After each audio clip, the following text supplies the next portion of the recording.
Proposal by you ఎందుకు మనం నిధులు లేకపోతే వచ్చినామా ఎన్ని వడ్లు పోయినాయో అవన్నీ రాసిచ్చారు సార్ కూడా చెప్పారు. నువ్వు ఏడవకో, నీకు అన్ని సాయం చేస్తాను.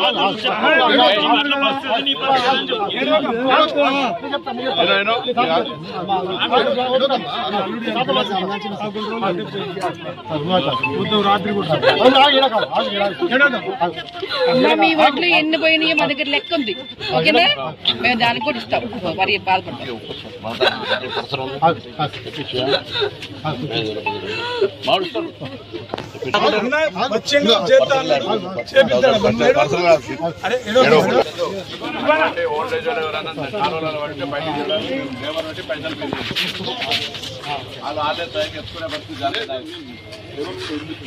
ఆమె మోసుకొని బయట తీసేట్లా ఎవరు రైతులు ఉంటే నీళ్ళ ధాన్యం కూడా తీయాలనుకుంటే మనమే మనుషులు పెట్టి లేబర్ ఛార్జ్ చేయండి, మార్కెట్ రికార్డ్ చేయగలుగుతారు.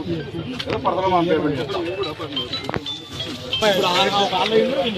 తిరుమల 6 క్లోజ్ స్టార్ట్ అయింది.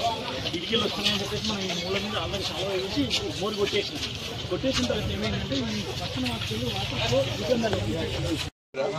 నింపు మీడియా ఎన్ని కొట్టుకపోయినా రాస్తారు. రాష్ట్ర ప్రకారంగా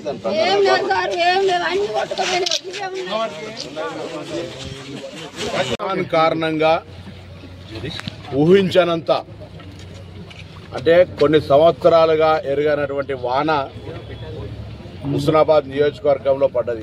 3 జిల్లా పరిధిలో ఇక్కడ మార్కెట్ కమిటీలో ఉన్న ధాన్యం 100 మెట్రిక్ టన్నులు కొట్టుకపోవడము, 1000 మెట్రిక్ టన్నులు ధాన్యం తడవడము.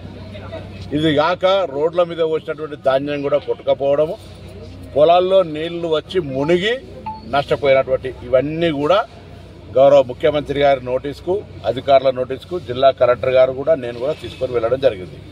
అందుకే తడిసిన ధాన్యాన్ని వెంటనే భారత నుంచి కొనుగోలు ప్రక్రియ స్టార్ట్ చేసినాం.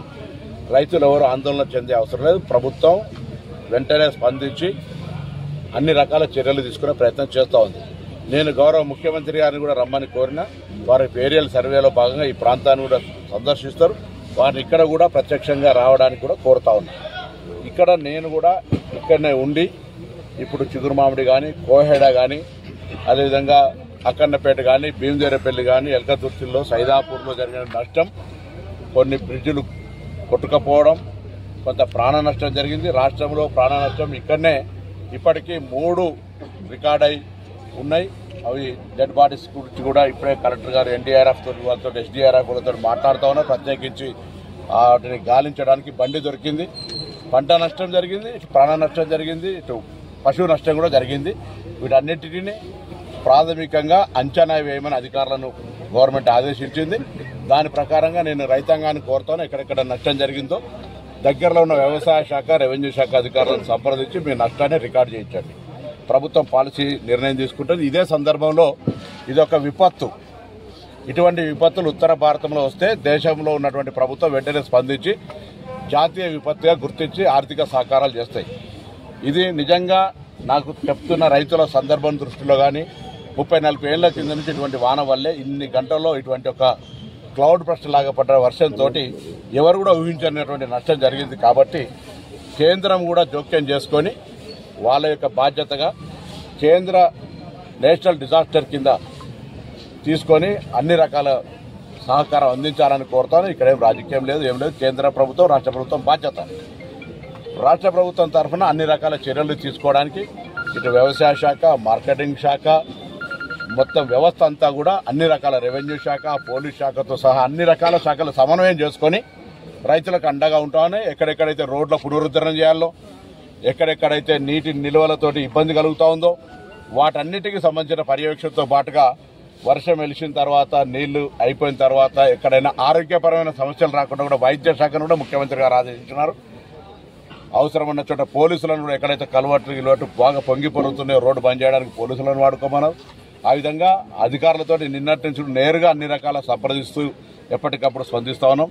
మీరు చూస్తూ ఉన్నారు, ఇటువంటి వర్షాల వల్ల కూడా రైతులకు ఇబ్బంది జరిగినటువంటి వాస్తవాన్ని ఎవరు కాదనలేరు కాబట్టి ప్రభుత్వం తరఫున అన్ని రకాల చర్యలు తీసుకొని ఇప్పుడే ఇంతకుముందే స్టేట్ లెవెల్ వీడియో కాన్ఫరెన్స్ గౌరవ ముఖ్యమంత్రి గారు కండక్ట్ చేసినారు. అన్ని జిల్లా కలెక్టర్లతో అందులో నేను కూడా ఈ ప్రాంత నష్టాన్ని వివరించినాం. తప్పకుండా ఈ ప్రాంత రైతాంగానికి అండగా ఉండేటువంటి బాధ్యత మాది. ఇందులో రాష్ట్ర ప్రభుత్వం తరఫున నేను 100% ఈ ప్రాంత రైతాంగానికి న్యాయం జరిగేలా చూస్తాం. కేంద్రం కూడా అందులో తమ భాగస్వామ్యంగా కేంద్ర విపత్తుల కింద అన్ని రకాల సహకారం అందించాలని కోరుతాం. విజ్ఞప్తి చేసినాం. శాశ్వత పరిష్కారానికి సంబంధించినటువంటి మార్కెటింగ్ డిపార్ట్మెంట్ కూడా వచ్చినారు, అంచనాలు తయారు చేస్తూ ఉన్నారు. దాంతోపాటు మొక్కజొన్న కూడా ఉత్పత్తి ఎక్కువ పెరిగింది. 18 క్వింటాలకే పరిమితం ఉంటే దాన్ని 25 నుంచి 28 క్వింటాలకు కలెక్టర్ గారు ప్రతిపాదన పంపారు. ఆ సమస్య కూడా పరిష్కారం అవుతుంది. మార్కెటింగ్ వ్యవసాయ శాఖ మంత్రి తుమ్మల నాగేశ్వరరావు గారు మరి ఇన్ఛార్జ్ మంత్రిగా వారు, ముఖ్యమంత్రి గారు, నేను, జిల్లా అధికారులు అందరూ 3 జిల్లాలకు సంబంధించిన అధికారులు అందరం కూడా మా స్థానిక ప్రజాప్రతినిధులు, మార్కెట్ చైర్మన్లు, సింగిల్ విండో నాయకులు, ప్రతి వ్యక్తి కూడా ఎక్కడ ఎవరికి ఇబ్బంది ఉన్నా మా స్థానిక నాయకత్వం సంప్రదించాలి. నా నోటీస్ దాకా వస్తుంది. నేను అధికారులు కూడా మీకు అండగా ఉంటారనే మాట కూడా ఈ సందర్భంగా ధైర్యంగా ఇబ్బంది పడకండి, బాధపడకండి. ఇది ప్రకృతి వైపరీత్యం మీకు అండగా మేము ఉంటాం. మన ఛానల్ ని చూస్తున్న ప్రతి ఒక్కరూ సబ్స్క్రైబ్ చేసుకొని లైక్ చేసి షేర్ చేయడం మర్చిపోకండి.